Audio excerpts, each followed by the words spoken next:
Assalamualaikum warahmatullahi wabarakatuh. Salam sejahtera bagi kita semua. Perkenalkan, saya Apoteker Diah Indah Kumalasari, Magister Farmasi, dosen pada program studi D3 Farmasi, Fakultas Ilmu Kesehatan Universitas Muhammadiyah Lamongan. Pada kesempatan ini, saya akan melaksanakan kegiatan pengajaran sebagai bagian dari penilaian persepsi diri PDDK TPT dalam proses sertifikasi dosen atau SERPLUS.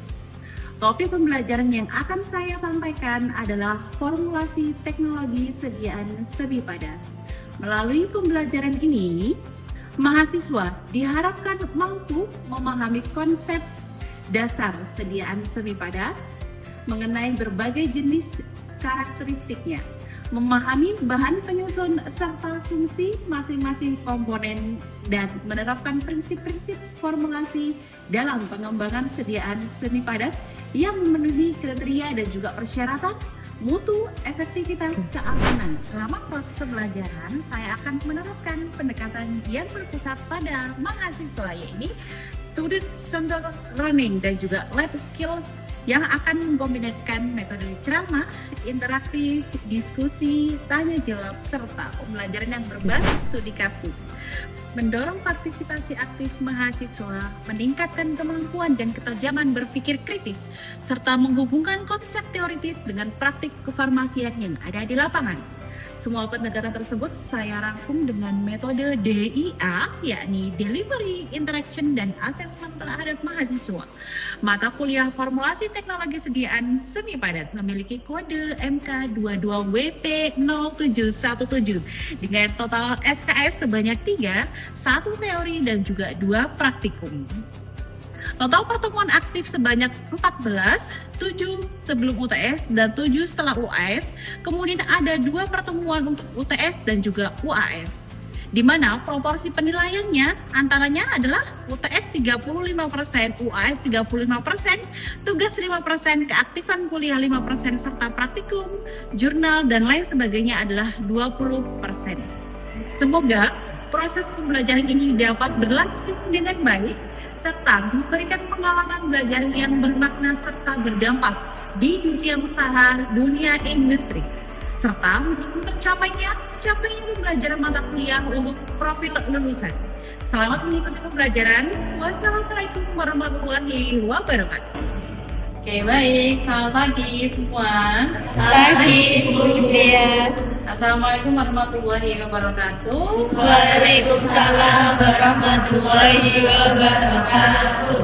Kita lanjutkan pertemuan mata kuliah FTS padat ya. Ini pertemuan keberapa deh kira-kira? Ke-7. 7. Masa sih 7 ya? Saya sampai lupa ya. Oke, jadi sekarang itu kita bahas terkait dengan salep ya. Jadi salep ini ada jenis, metode, dan juga formulasi. Oh, saya mengingatkan dulu. Jadi setelah pertemuan ke-7 itu kalian ada UTS. Ya, jadi jangan lupa belajar materi-materi yang telah diberikan sebelum UTS. Karena nanti kalau UTS kita close book ya. Oke, jadi di salep ini nantinya kita belajar terkait dengan 3 hal ini, di mana learning outcome-nya adalah mahasiswa mampu memahami formulasi sediaan salep, kemudian mampu memahami metode pembuatan dan juga tekniknya itu apa-apa saja. Kemudian yang ketiga, mampu memahami ketidakstabilan salep ya, kenapa salep itu bisa tengik, kenapa salep itu bisa berubah warna, kenapa salep itu bisa mencair kalau disimpan pada suhu yang tidak sesuai, dan nanti kita pelajari bareng-bareng. Oke, baik, kita masuk ke definisi.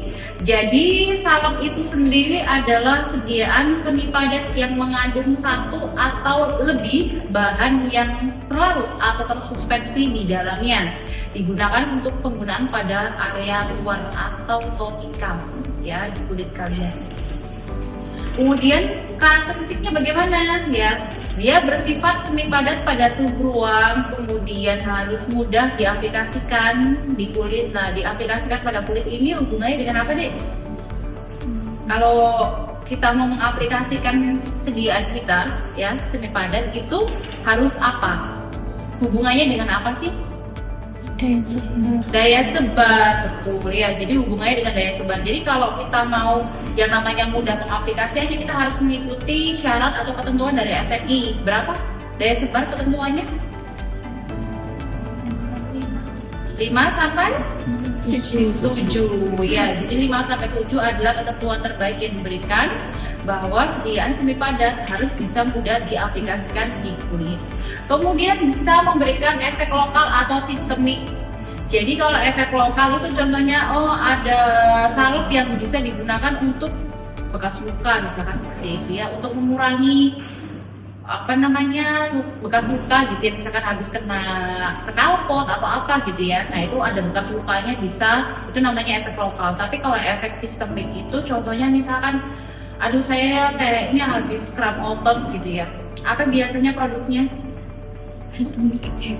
Hot in cream ya, dia memang namanya itu hot in cream, tapi salah satu bentuk salep gitu ya, salah satu jenis salep gitu ya. Jadi dia punya efek yang bisa mengurangi yang namanya otot itu kaku gitu ya, sakit, nyeri, capek gitu ya biasanya. Nah itu bisa digunakan. Kemudian untuk melindungi kulit ya, kalau salep itu ada juga konsistensi seperti salep itu ada turunannya lagi, ada krim OW, krim BO. Nah itu biasanya digunakan untuk apa? Untuk pembersih gitu ya. Biasanya kalau yang cewek-cewek itu biasanya suka pakai apa? Moisturizer atau milk cleanser dan lain sebagainya ya. Itu adalah jenis-jenis untuk sediaan salep turunannya ya. Kemudian melembabkan, pernah pakai body butter gak? Oh nggak pernah ya.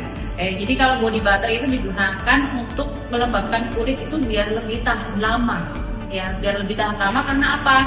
Biasanya kalau untuk beberapa orang yang punya tipikal kulit itu kering sekali ya, dia butuhnya body butter. Karena apa? Di situ kandungan propylene glicolnya, kemudian kandungan vaselinnya itu jauh lebih banyak ya. Jadi efek untuk melembabkan kulit itu jauh lebih panjang dibandingkan hand body pada umumnya, hand body lotion biasa ya. Jadi turunan salep itu ada krim, ada lotion ya, dan itu tergantung pada konsistensi dan juga viskositasnya itu berapa.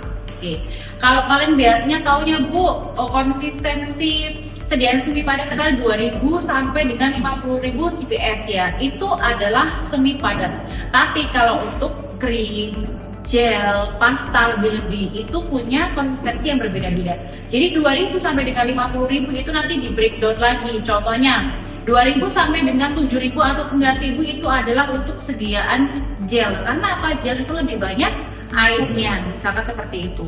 Terus kemudian juga ada yang mengatakan 7000 sampai dengan 15000 itu adalah krim tipe water in oil. Ya, terus kemudian di atasnya itu adalah pasta. Ya, jadi kalau pasta itu kan lebih banyak serbukannya sehingga dia viskositasnya memang lebih padat, lebih tinggi, gitu ya. Contohnya kayak apa? Kayak kalian pernah pakai lulur Bali. Nah, itu kan padat sekali ya. Nah, itu sama dengan pasta. Nah, itu biasanya bisa sampai dengan 25.000 ke atas viskositasnya ya, dan daya sebarnya tidak semudah diaplikasikan seperti yang gel atau yang krim gitu ya. Jadi butuh effort lah untuk memberikan daya sebar yang baik. Kemudian klasifikasinya ada basis hidrokarbon, ada basis absorpsi atau salep serat, kemudian bisa dicuci dengan air, dan juga basis larut dalam air kondensat. Ya, bahan apa aja yang digunakan komponen penyusun salep ya, ada beberapa. Contohnya yang pertama yang paling harus ada adalah bahan aktif atau raw material. Sebagus apapun formula, tapi kalau tidak ada bahan aktifnya pasti tidak akan memberikan efek terapi. Ya, contohnya seperti apa saja sih yang biasanya memberikan efek farmakologi? Itu ada asam salisilat sebagai anti teratolytic agent. Kemudian ada hidrokortison sebagai antiinflamasi. Nah, biasanya kalau habis apa biasanya? Kalau antiinflamasi kalian beli di apotek gitu ya, salep antiinflamasi gitu, karena dia bengkak, jatuh misalkan seperti itu ya, inflamasi ya, nyeri gitu, bisa digunakan bahan aktifnya itu yang punya seperti hidrokortison. Oke, kemudian ada basis salep yang lainnya ya. Basis salepnya tadi kan ada banyak ya, ada salep serap, dapat cuci dengan air dan lain sebagainya. Nah itu adalah biasanya yang menentukan ya. Jadi bahan aktifnya itu juga menentukan. Contohnya yang pertama adalah pelepasan obat ke dalam target of action atau site of action ya. Jadi pelepasan tersebut apakah kalau contohnya misalkan apakah kalau kita pakai salep antiinflamasi itu langsung dia bisa kempes? Enggak ya, jadi butuh waktu. Tapi biasanya kalau kita pakainya itu hot in cream gitu ya, pasti dia nggak lama 2 jam 3 jam itu lumayan gitu ya. Jadi pelepasan obatnya itu tergantung pada bahan aktif yang ada di dalam. Ya. Kemudian penetrasi obat ke dalam kulit, ingat ya. Jadi nilai P atau log P ya, koefisien partisi, kelarutan zat aktif itu berpengaruh sekali yang namanya penetrasi obat ke dalam kulit ya. Jadi jangan sampai kalau kita pengen target terapinya atau set of target terapinya itu di mana, kita nggak lihat nilai P-nya itu berapa. Nilai P yang bagus berapa sih?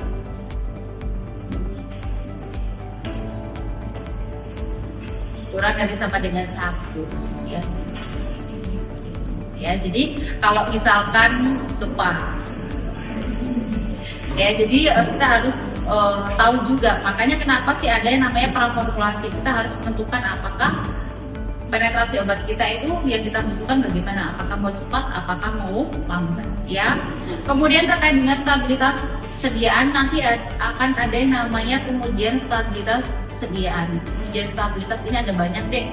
Ada intermediate, ada accelerated, ada long term ya. Jadi kita di Indonesia itu di zona 4B ya, sehingga kita harus memenuhi persyaratan yang telah ditetapkan oleh ICS ya. Berapa RH dan juga suhu yang digunakan pada zona 4B ya. Kemudian kenyamanan penggunaan, jangan sampai kalau kita pakai salep gitu ya, itu mengganggu kenyamanan. Mengganggu kenyamanannya bagaimana? Karena bahan aktifnya ini aromanya terlalu menyengat gitu ya, sehingga kita merasa nggak nyaman, nggak enak baunya gitu ya. Itu salah satunya. Kemudian dia meninggalkan bekas atau noda di baju, apalagi kalau pakai baju putih, misalkan lukanya atau kita butuhnya adalah di tangan. Nah itu jangan sampai mengganggu atau memberikan efek tertinggal nodanya. Jadi baju kita nih ya warnanya kuning atau coklat atau apapun itu ya. Jadi kenyamanan penggunaan. Izin bertanya Bu Dia, apakah pada stabilitas sediaan itu ada ketentuan tertentunya ya Bu? Oke, terima kasih. Ya, kalau kita mau bikin suatu formula, bikin suatu sediaan, kita kan tidak lupa yang namanya desain formulasi ya. Jadi kita harus menentukan parameter-parameter apa aja, apakah nanti dia memenuhi syarat, apakah tidak memenuhi syarat gitu ya. Yang pertama sifatnya harus hidrofobik. Apa sih hidrofobik? Hidroaerofobik fobia berarti takut terhadap air, berarti suka berlama ya. Namanya kalau itu harus suka berlama ya. Kemudian kandungan airnya hampir tidak ada ya, tapi boleh ada. Jadi dia di situ punya ketentuan masing-masing, seperti tadi penggunaan kami di masol ya, penoxietanol dan sebagainya. Kemudian kemampuan menyerap airnya itu sangat rendah. Kemudian efek pada kulit itu harus emolien dan juga oklusif ya. Jadi dia bersifat melembutkan, terus menahan keluarnya air dari kulit gitu ya. Jadi dia tertahan lebih lama. Kemudian pencucian sulit dicuci dengan air. Biasanya kalau yang tipenya adalah tipe banyak lemaknya atau banyak minyaknya, itu dia pasti lebih susah dicuci dengan air gitu ya, agak butuh effort. Kemudian pelepasan obatnya lambat. Nah, contoh formula umum ya, formula yang sangat gampang sekali itu ada asam salisilat 5 gram sebagai apa?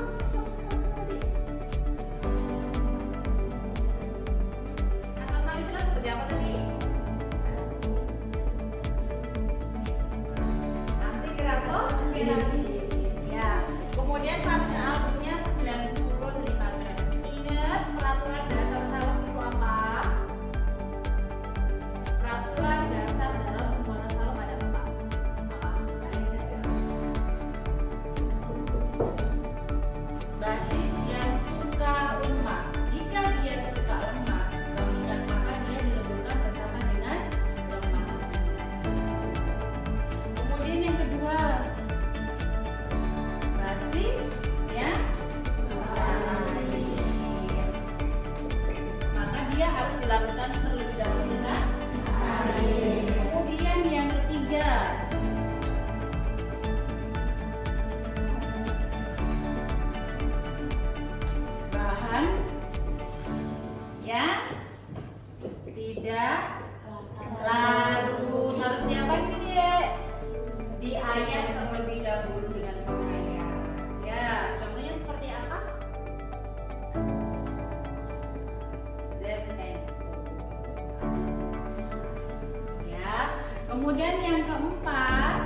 yang ingat ini apa? Apa nih? Jadi yang keempat itu ada kalau seandainya ada bahan ya, bahan yang dileburkan, maka harus dileburkan hingga dia meleleh ya, kemudian ditunggu hingga dingin. Kenapa harus ditunggu hingga dingin? Jadi kenapa dia harus ditunggu sampai dingin? Biar dia tidak gampang kristal. Makanya bahan-bahan yang nantinya akan dicampurkan juga suhunya harus seimbang, harus sama. Jadi nggak boleh. Iya?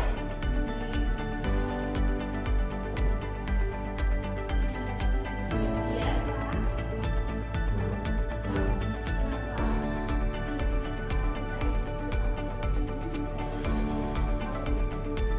Terima kasih pertanyaannya, Yanti ya. Oke, kenapa kok butuh atau penting sih parafin cair di dalam sediaan sabun?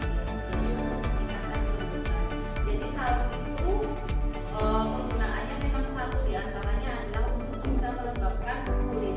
Ya, jadi di Indonesia itu memang banyak sekali masalah pada kulit yang kering, kemudian pecah-pecah. Nah, makanya kita butuh yang namanya parafin liquid untuk meningkatkan kelembutan dan juga meningkatkan elastisitas kulit, gitu ya. Sehingga kalau dia lembut, ya komposisinya itu lebih tahan lama di kulit, maka dia bisa mencegah yang namanya kulitnya itu jadi kering dan juga pecah-pecah, gitu ya.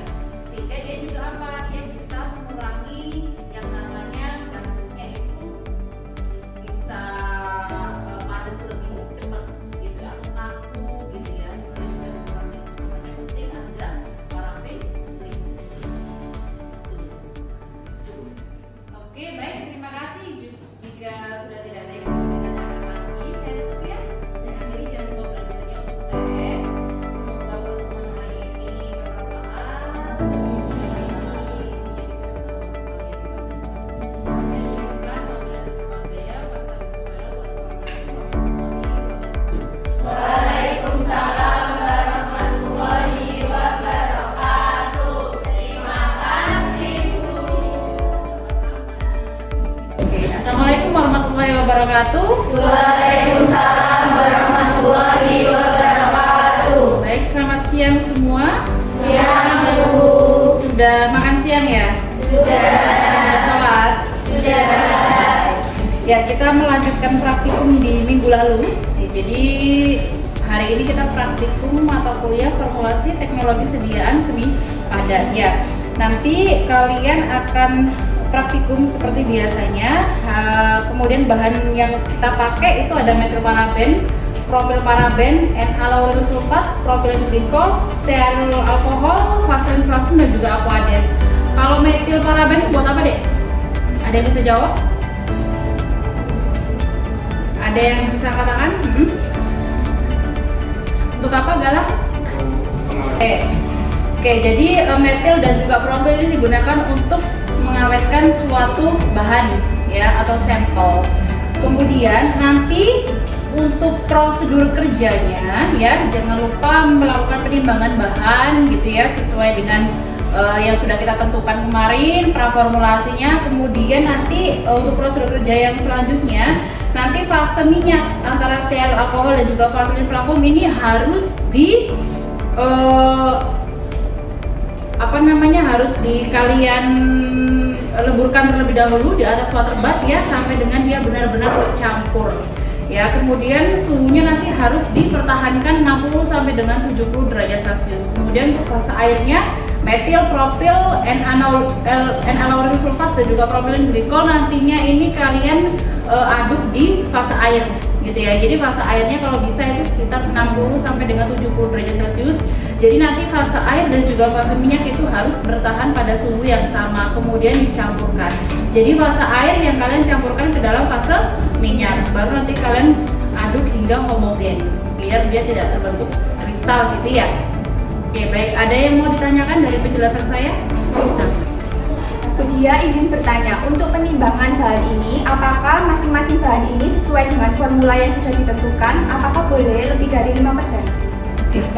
Oke, baik. Untuk penimbangan bahan, nanti kita lebihkan masing-masing bahan itu 5% ya, dikarenakan kita khawatir kalau pada saat penimbangan, pada saat peleburan, pada saat kita mau masukkan dia ke dalam pot gitu ya, nanti akan tertinggal, sehingga nanti dikhawatirkan adalah kesalahan dari sampel kita, sehingga boleh kita tambahkan 5% gitu ya, paham ya? Oke, ada lagi yang mau ditanyakan dari sini? Cukup jelas ya? Oke, baik. Silakan dilanjutkan praktikumnya sekarang.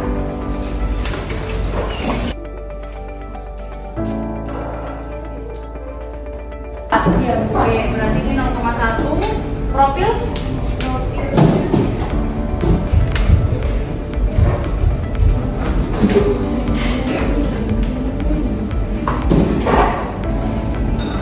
Sama, Bu.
Ingat ya, nanti ketika mencampurkan fase air ke fase minyak itu harus sedikit demi sedikit ya. Terus diaduk, pertahankan suhunya 60 sampai 70 derajat Celcius ya.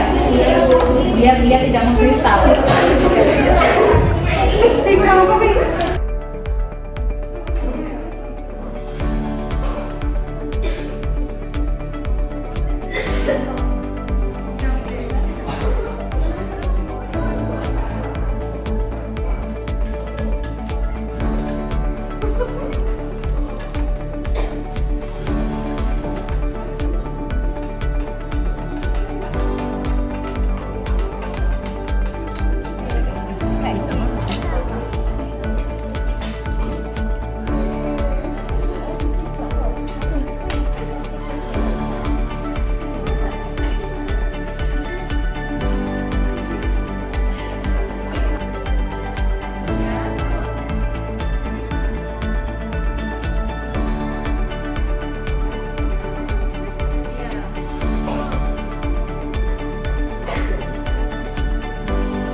Nah, terus habis kalau udah larut, tambahkan PG, tambahkan metil, profil. Iya. Iya. Pinggir gini. Iya. Makanya dia harus kenceng, kuat, kenceng, homogen.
Ini adalah hasil praktikum mata kuliah formulasi teknologi sediaan semi padat. Boleh kumpul di depan dulu. Oke, baik, sudah selesai yang praktikum siang hari ini. Tadi bikin apa, Dek? Nah, tadi ada uji apa aja? Kalau untuk biar evaluasinya kita bisa pakai untuk topikal atau politik kita itu apa aja tadi? Terus daya sebar, viskositas. Ya, jadi kalau sediaan topikal semuanya itu harus memenuhi syarat. Biasanya kita pakainya SNI. Kalau pH itu berapa pH-nya menurut SNI untuk sediaan topikal? 4,5 sampai 6,5 ya. Kemudian daya sebarnya berapa? 5 sampai 7. Oke. Nah, dari semuanya yang sudah kalian lakukan nanti jangan lupa untuk laporannya ya. Laporan hasil praktikum dikumpulkan pada hari Senin gitu ya. Ada pertanyaan untuk praktikum hari ini? Cukup jelas ya? Cukup. Oke. Jadi jangan lupa nanti pembahasannya yang bagus ya, dikaitkan dengan teori dan juga praktikumnya. Paham? Ada pertanyaan? Oke. Baik, saya akhiri pertemuan pada siang hari ini. Saya ucapkan terima kasih. Selamat siang. Assalamualaikum warahmatullahi wabarakatuh. Waalaikumsalam warahmatullahi wabarakatuh. Terima kasih Bu Nia. Terima kasih. Terima kasih telah menyaksikan video PDD UKT-PT dari saya. Semoga bermanfaat dan mendukung pembelajaran untuk semua. Terima kasih. Assalamualaikum warahmatullahi wabarakatuh.